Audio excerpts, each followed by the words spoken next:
আরে এটা তো এই পোড়ো বাড়িটা, আগে কি সুন্দর ছিল। এটা তার মানে একসময় জমিদার বাড়ি ছিল।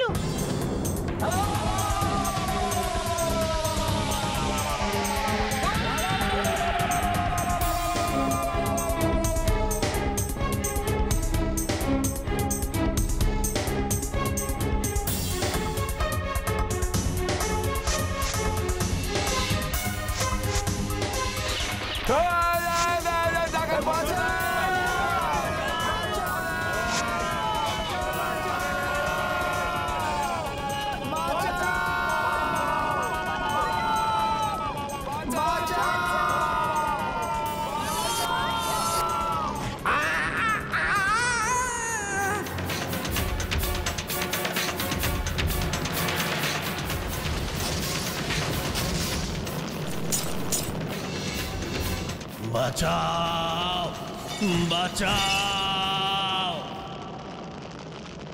টুকলু, টুকলু, জমিদার বাবুকে বাঁচাতে হবে আমাকে। কিভাবে? আমাকে ওখানে যেতে হবে। না বিশু কাকা,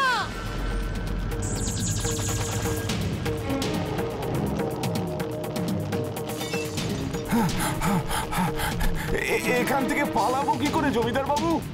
ওই তোমার পেছনে যে দরজাটা রয়েছে ওখান দিয়ে।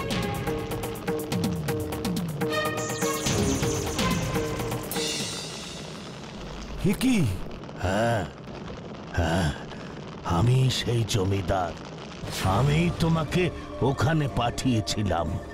ওই ডাকাত দল আমার সব ধন সম্পত্তি লুট করে নিয়ে চলে গেছিল, কিন্তু এই বাড়ির একেবারে দক্ষিণ কোণার ঘরের মেঝের ঠিক মাঝখানে একটা সোনার মোহরের বাক্স আছে।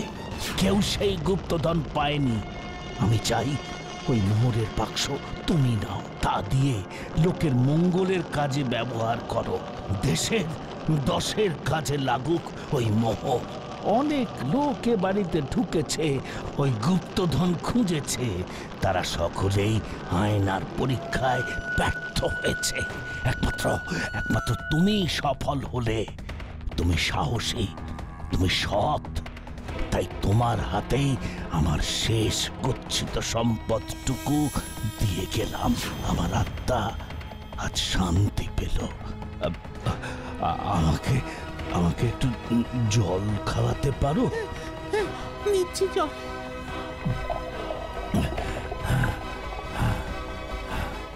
বাবা! আরে ছেলে আমার, আপনি এই শরীর নিয়ে বাইরে বেরিয়েছেন? কি করব বাবা, আজ যদি কোনো খাবারের ব্যবস্থা করতে না পারি। আজ নিজেকে বড্ড অপদার্থ মনে হচ্ছে। এমন ভাবে বলছো কেন বাবা? আমি তো স্বেচ্ছায় এসেছি। ঘরে আমার ওইটুকু ছোট্ট পুত্রবধূর মুখে দুদিন পর একটু খাবার তুলে দিতে পারলে মরেও শান্তি পেতাম। ওভাবে বলবেন না বাবা, আমার অবস্থাটা ভাবুন। ঘরে বৃদ্ধ পিতামাতা, স্ত্রী, অথচ আমি তাদের মুখে শেষ দুদিন ধরে কোনো খাবার তুলে দিতে পারিনি। এভাবে মন ছোট করতে নেই বাবা। তুমি তো চেষ্টার কোনো ত্রুটি রাখছো না। এমন অভিশপ্ত দুর্ভিক্ষের কবলে এই কুরুক্ষেত্র আগে কখনো পড়েছে বলে তো মনে হয় না। সবার অবস্থাই এক। তুমি নিজেকে দুষছো কেন? সেই সকাল থেকে মাঠে মাঠে ঘুরছি বাবা, তবুও কিছু জোগাড় করতে পারলাম না। বৃষ্টির অভাবে সব জলাজমি শুকিয়ে একেবারে ফুটি ফাটা। কোনো ক্ষেতে কোনো চাষ হয়নি, কারো ঘরে শস্য নেই। শুনেছি ওই দূরের উত্তরের মাঠে কিছু থাকতে পারে, তাই ওদিকে যাচ্ছিলাম।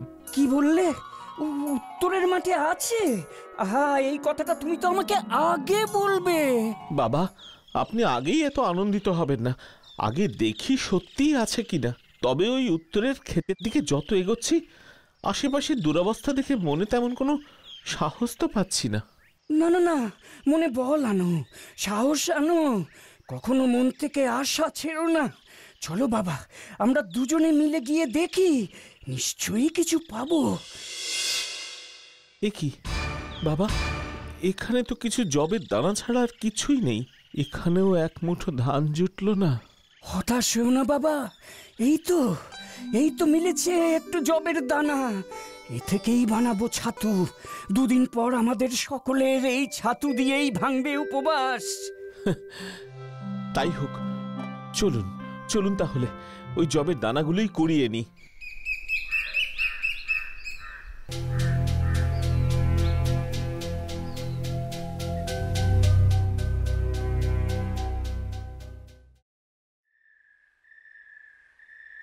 কই গো গিন্নি, অন্যদিনের মতো ধান আনতে পারিনি গিন্নি। এই একটু জবের দানা পেয়েছি, তাই নিয়ে এসেছি। থাক থাক, ঈশ্বর আমাদের দিকে ওইটুকুই চেয়েছেন, ওই অনেক। কিন্তু মা, জবের দানা দিয়ে কি হবে? কি খাবো আমরা? কেন? ছাতু? এই জবের দানা ভেজে গুঁড়ো করলে তো তা থেকে ছাতু পাওয়া যাবে। হ্যাঁ মা, তাই তো, আমি এখনই ব্যবস্থা করে ফেলছি। আজ কিন্তু আমরা সবাই একসাথে খেতে বসবো। ও মা, সে কি? তা হয় নাকি? তোমরা আগে খেয়ে নাও, আমরা শাশুড়ি বউতে তারপর না হয় খাবো। না না, ওটি তো হচ্ছে না। এইটুকু ছাতু আগে সমান 4 ভাগে ভাগ করো। 2 দিন পর আমরা খেতে বসেছি, সবাই একসাথেই খাবো। ঠিকই তো, আমাদের সবটা খাইয়ে নিজেরা অভুক্ত থাকবে। ওটি হবে না, একসাথেই খাবো আজকে। আচ্ছা বাবা, তাই হবে।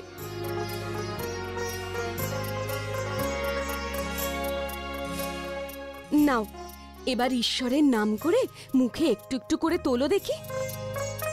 কেউ কেউ কি আছেন? বাড়িতে কি কেউ আছেন? আপনি কি আমাদের খুঁজছেন? এই নগরে আমি নতুন, যাব অনেক দূর। চারিদিক দুর্ভিক্ষে একেবারে খা খা করছে। বড় ক্লান্ত আর পরিশ্রান্ত আমি। মহাশয়, কিছু আহারাদির ব্যবস্থা করতে পারেন? এ আপনি কি বলছেন মহাশয়? অতিথি হলো নারায়ণ। অতিথি সেবা করা তো আমাদের মতো গৃহস্থের পরম কর্তব্য। আপনি এই দালানে একটু বসে বিশ্রাম করুন, আমি এক্ষুনি আপনার জন্য আহারাদির ব্যবস্থা করছি। এ আপনি কি বলছেন বাবা? 2 দিন পর এইটুকু মাত্র ছাতু জুটেছে, তাও আপনি দিয়ে দেবেন বাবা? তাতে কি হলো? অতিথি সেবা করা তো মহৎ কাজ। অতিথিকে আপ্যায়নে ত্রুটি থাকলে যে মরেও শান্তি নেই বাবা। আমি আমার ভাগটুকু অতিথিকে আগে দিই, বাকিটুকু আমরা আবার ভাগ করে না হয় খাবো। আপনি ঠিক বলেছেন, আপনার কথার অমর্যাদা আমরা কেউই করতে চাই না।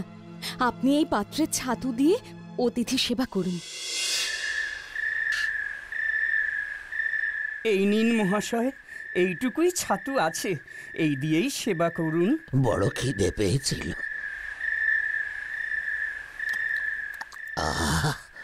বড়ই তৃপ্তি পেলাম। মহাশয়, আমি এতটাই ক্ষুধার্ত যে এই খাবার আমার কাছে অমৃত। আর একটু যদি খাবার পেতাম তবে বড় ভালো হতো। অতিথিকে আমরা নারায়ণ রূপে পুজো করে থাকি, কাজেই অতিথিরূপী নারায়ণকে খুশি করা আমার কর্তব্য। আমি এখনই আপনার ক্ষুধা নিবৃত্তির ব্যবস্থা করছি।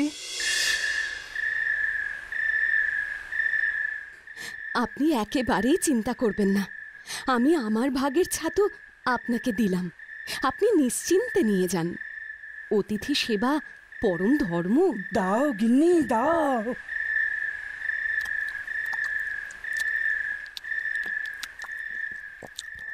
মহাশয়, আর একটু যদি ছাতু পেতাম তবে বড় ভালো হতো। বাবা, আপনার কথা আমি বুঝতে পেরেছি। আপনাদের মতো পিতামাতার সন্তান আমি কি করে আপনাদের পথ থেকে বিচ্যুত হই? আমার অংশের এই ছাতুটুকু আপনি নিয়ে যান।